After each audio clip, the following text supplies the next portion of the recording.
Hello everyone. आज मैं देखने वाला हूँ BEE यानी बेसिक इलेक्ट्रिकल इंजीनियरिंग, जो इलेक्ट्रिकल इंजीनियरिंग का बिल्कुल फंडामेंटल होते हैं टॉपिक्स। इन टॉपिक्स के सिलेबस क्या है जो SSC JEE और RRB में आते हैं, तो हम उन्हीं की चर्चा करने वाले हैं। तो आज हम देखने वाले हैं सिलेबस जो कि अपकमिंग वैकेंसी भी है आपका RRB का और SSC का, हम उन्हीं की चर्चा करने वाले हैं। मोस्ट ऑफ द केस जब हम सर्किट थ्योरी या नेटवर्क पढ़ते हैं तब भी बेसिक चीज़ों को हम साथ में उठा लेते हैं, लेकिन अगर आपको डिवाइड करना है इन सब्जेक्ट्स को तो हम बेसिक इलेक्ट्रिकल और नेटवर्क में रख देते हैं। अदरवाइज सर्किट थ्योरी में हम कंप्लीट चीज़ों को डिस्कस भी करते हैं। तो चलिए हम सिलेबस को टॉपिक वाइज बांट के पढ़ें तो और भी आसान होता है हमारे लिए, तो हम उन्हीं चीज़ों को फोकस करते हैं। तो यहाँ पर जो सिलेबस है, ये सिलेबस चाहे आप बोल सकते हो SSC JEE का, और सेम सिलेबस आपको किस में दिया है, RRB JEE में। और बेसिक इलेक्ट्रिकल तो चाहे इसके अंदर पढ़िए या फिर किसी भी एग्जाम के लिए पढ़िए, बेसिक इलेक्ट्रिकल तो बेसिक इलेक्ट्रिकल है। तो आप कह सकते हो स्टेट के किसी भी JEE एग्जाम्स के लिए जाते हैं तो बेसिक इलेक्ट्रिकल इससे ज़्यादा नहीं पढ़ना पड़ेगा, या फिर AE एग्जाम के लिए भी जाएंगे। लेकिन AE एग्जाम में क्या होता है, कई बार बेसिक्स के अंदर आपको कुछ मैथमेटिकल टर्मिनोलॉजी के भी क्वेश्चंस देखने को मिलेंगे, लेकिन यहाँ पर हम फोकस कर रहे हैं specially SSC JEE, RRB JEE और स्टेट्स JEE के लिए, क्योंकि ये बेसिक फंडामेंटल से रिलेटेड है। तो यहाँ पर बेसिक कॉन्सेप्ट्स के अंदर अगर आप देखोगे तो बेसिक में क्या है, इलेक्ट्रिकल है क्या, है ना, क्या इलेक्ट्रिसिटी है, इसके बाद इलेक्ट्रॉन्स क्या है, प्रोटॉन्स, बेसिक फंडामेंटल यही होते हैं। इलेक्ट्रॉन्स किस तरीके से मूव करता है, इलेक्ट्रॉन्स पे कौन से चार्जेज होते हैं, बिल्कुल फंडामेंटल सी बातें हैं। उसके बाद करंट की अगर बात करें तो आप कहते हो फ्लो ऑफ चार्ज, है ना। तो ये बेसिक बेसिक चीजें चलना शुरू हुआ, यानी आप करंट से पहले कहाँ पे जा रहे हो, इलेक्ट्रॉन्स प्रोटॉन्स पे जा रहे हो।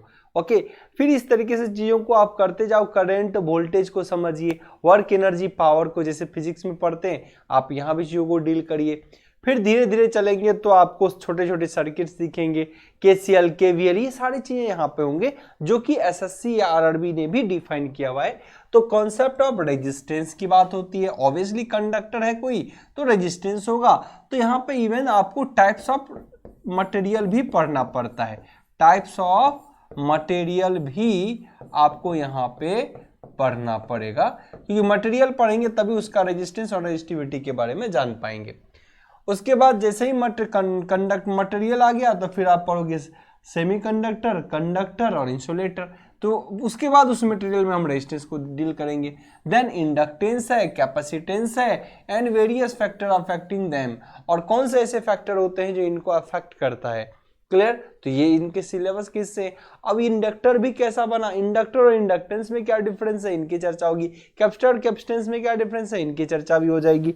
ओके, और कौन से ऐसे पहलू है जिसके कारण ये अफेक्ट होता है, फ्रीक्वेंसी पे कितना डिपेंडेंट होता है, DC अप्लाई करते तो क्या होता है, AC अप्लाई करते तो क्या होता है। इन सारी चीजों की जानकारी अगर होगी ना तो इलेक्ट्रिकल रियल मायने में आप जानोगे।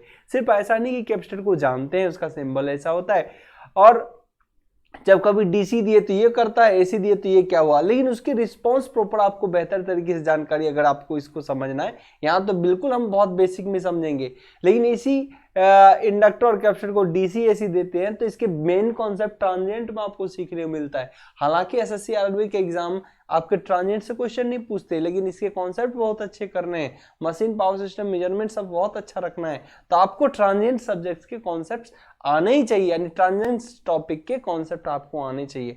तो मैं बेशक ट्रांजिएंट के एग्जाम के टाइम आप रिवीजन मत करना, बट कॉन्सेप्ट अच्छे करने के लिए ट्रांजिएंट सब्जेक्ट्स के टॉपिक्स जो है, इस ट्रांजिएंट की जो टॉपिक है वो जरूर पढ़ना नेटवर्क का, ठीक है ना। बहुत इंपॉर्टेंट, आपके कॉन्सेप्ट खोल देगा। जबकि कहीं कहीं टाइम कांस्टेंट के भी क्वेश्चन पूछे जाते हैं ट्रांजिएंट्स में। टाइम कांस्टेंट जो स्टडी करते हैं वो पहला ही भाग होता है उसका, ट्रांजिएंट का टाइम कांस्टेंट, ये SSC पूछता है और इवन बहुत सारे एग्जाम पूछते हैं, ठीक है ना। आइए, तो ये रही इसकी बात। कॉन्सेप्ट्स ऑफ करंट की बात होगी, voltage, power, energy and there उसके इकाई, ऑब्वियसली बेसिक बातें हैं तो यूनिट्स वगैरह भी पूछेगा, जो कि आप साइंस में भी पढ़ते हो यहाँ पे, है ना। उसके बाद सर्किट लॉ को अपन चाहे तो नेटवर्क के अंदर ले लें या फिर आप यहाँ भी पढ़ सकते हो, जैसे किरचॉफ्स के लॉ। अब किरचॉफ्स के फर्स्ट लॉ और किरचॉफ्स के सेकंड लॉ, है ना, तो यहाँ पे केसीएल और केवीएल आप पढ़ते हो, है कि नहीं? केसीएल केवीएल यहाँ पे डील करते हो, केसीएल और केवीएल। सिमिलरली आप चाहे तो यहाँ पे फेराडेज लॉ भी देख सकते हो, फेराडेज। हालांकि फेराडेज लॉ आप कहाँ से अच्छे से देख पाओगे? मैग्नेटिक सर्किट में, है ना। जब हम नेटवर्क पढ़ेंगे तो उसमें मैग्नेटिक सर्किट देखेंगे तो वहां पे फेराडेज लॉ पढ़िए। फेराडेज के अंदर भी आपके फर्स्ट लॉ सेकेंड लॉ आ जाएंगे, है कि नहीं? चलिए, तो ये सब चीजें बेसिक्स में आप पढ़ सकते हैं। बहुत सारी चीजें जैसे लेंज लॉ पढ़ सकते हैं, है ना। लेकिन लेंज लॉ भी आप कहोगे कि सर लेंज लॉ भी अगर मैग्नेटिक के अंदर पढ़े तो बहुत अच्छा है, और मैग्नेट जब तक अच्छा नहीं होगा आपका मशीन भी अच्छा नहीं होगा। तो फिलहाल अगर लेंज लॉ भी चाहे तो इंट्रोड्यूस कर सकते हैं, अदरवाइज आप मैग्नेट नेटवर्क में पढ़ेंगे, है ना। चलिए, सिंपल सर्किट सॉल्यूशन, आपको बेसिक इलेक्ट्रिकल में सिंपल सर्किट सॉल्यूशन वगैरह के बारे में जानना चाहिए। जैसे छोटे छोटे सर्किट है ना, छोटे छोटे सर्किट है। जरूरी नहीं है आप थ्योरम से ही सारे क्वेश्चन सॉल्व हो, छोटे छोटे क्वेश्चन सर्किट है, और आपको इसी में आपसे बोला जाए कि इस सर्किट का करंट का वैल्यू बताइए, क्या होगा? अगर यह वोल्टेज ये है, यहाँ 10 ओम है, यहाँ पे 10 ओम है, और यहाँ पे 5 ओम है, तो करंट कितना होगा? तो ऑब्वियसली आप इनसे सर्किट को तो सिंपल सर्किट से निकाल सकते हैं, इसके लिए कोई थ्योरम की जरूरत नहीं होती। तो ऐसे सर्किट में हमने थ्योरम को लिया ही नहीं है। क्या किया? थ्योरम को हमने लिया ही नहीं। तो छोटे छोटे सर्किट को आप यहाँ पे डील कर सकते हो ना। और छोटी छोटी बातें हैं, तो जैसे आप तो इन्होंने तो अलग नहीं किया, पर ओम्स लॉ वगैरह तो आपको जानना पड़ेगा। आप तो 10-12 से ही जानना शुरू करते हो ओम्स लॉ वगैरह, तो ये सब भी चीजें जानकारी में होनी चाहिए। तो मैं हर टॉपिक को स्पेसिफाई नहीं कर रहा, पर बहुत सारे ऐसे चीजें हैं जिसको आपको बेसिक कॉन्सेप्ट में डील करना है, और बेसिक कॉन्सेप्ट आपके अच्छे होंगे तो समझिए आपका बेड़ा पार है। और मैं तो कहूंगा बेसिक कॉन्सेप्ट्स में आप 3 चीज को अच्छे से पढ़ लीजिए। कोई बंदा इस पे फोकस नहीं करता। आपको रेजिस्टेंस नो डाउट बहुत बच्चे को पता होता है, रेजिस्टिविटी वगैरह जानता ही है, इसमें बहुतों को समस्या नहीं होता। कलर कोडिंग के क्वेश्चंस भी देखने होते हैं। कलर कोडिंग भले ही आपके एग्जाम में नहीं पूछता, पर कलर कोडिंग से क्वेश्चंस मिलते हैं, तो कलर कोडिंग को प्रैक्टिस में रखिएगा, बहुत ज्यादा टफ तो है नहीं। एक बंदा का पूरा इलेक्ट्रिकल इंजीनियर बहुत अच्छा इंजीनियरिंग बहुत अच्छा हो सकता है अगर वो 3 चीज पे काम कर दे, आर, एल और सी। एक इलेक्ट्रिकल इंजीनियर का इलेक्ट्रिकल बहुत अच्छा हो जाएगा अगर ये 3 चीजों पे काम करे, आर, एल और सी, मतलब रेजिस्टेंस, इंडक्टर और कैपेसिटर। इनको जानता है बच्चा, इसके बारे में समझता है, इसके सिंबल कैसे होते हैं। लेकिन जब हम इसको परत दर परत खोलने लगे ना, तो बच्चा को नहीं पता। आप देखोगे इसमें हम डीसी कब लगा देंगे, कब एसी लगा देंगे, पूरा पढ़ा दो, और फिर उस पर डीसी कभी लगा दो, कभी एसी लगा दो, कभी उसमें स्विच लगा दो, बच्चा कंफ्यूज होता है। मतलब यही 3 टॉपिक को आप, ये 3 छोटे छोटे टर्म को बच्चे नहीं कवर करते अच्छे से।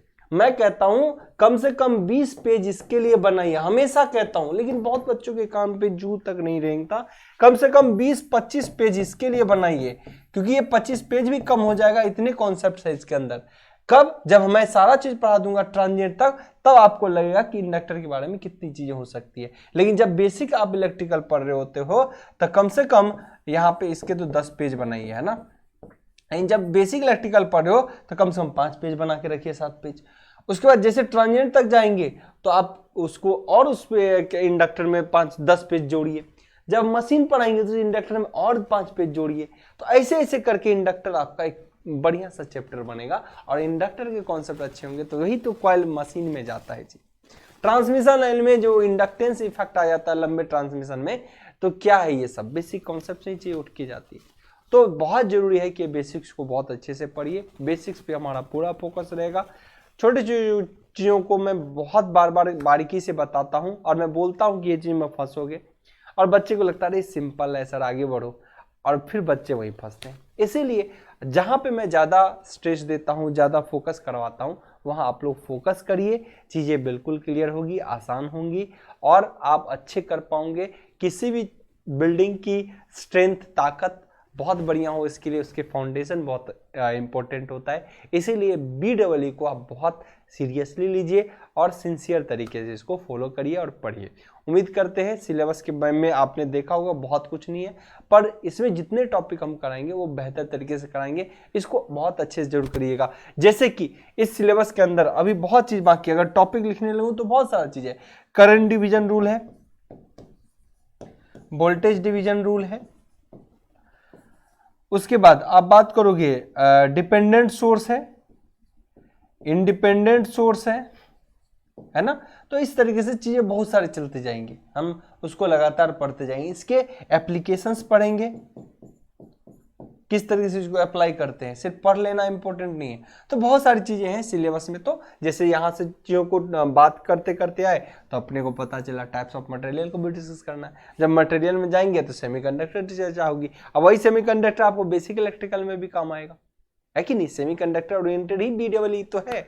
बेसिक इलेक्ट्रिक, अगर आप सेमीकंडक्टर फिजिक्स को जानते हो तो वहां पे क्या है, आप को पता चल रहा है कि किधर पॉजिटिव बाइस्ड रहना, किधर नेगेटिव है, कहाँ चार्ज देंगे तो ये कंडक्ट करेगा, कहाँ पॉजिटिव रहेगा तो कंडक्ट करेगा, कहाँ नेगेटिव रहेगा तो ब्लॉक करेगा। और यही कॉन्सेप्ट से पूरा उधर आपके डायोड काम करते हैं। फिर उसी कॉन्सेप्ट पे आगे BJT ट्रांजिस्टर वगैरह काम करते हैं और BEE सब्जेक्ट खत्म, सॉरी बेसिक इलेक्ट्रॉनिक्स खत्म हो जाता है वहीं पे, है ना।